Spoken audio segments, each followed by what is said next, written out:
प्यारे बच्चों अस्सलाम वालेकुम। Class 3 subject Kashmiri middle school बंगरगों डेट 24/5/2021 सही लेसन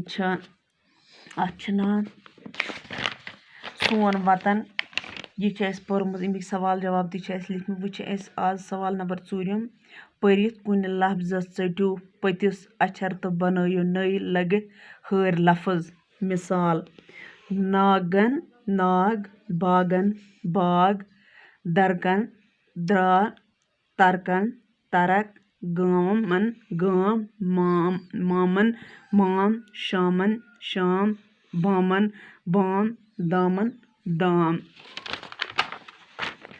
सवाल नंबर 5 ब्याक ये आवाज निशीन वर्तयु बनयु नई लफ्ज वोर वारे हर हारे नार नारे पार पारे बार बारे तार तारे कार कारे दार दारे लार लारे खार खारे। बाकी वसलम।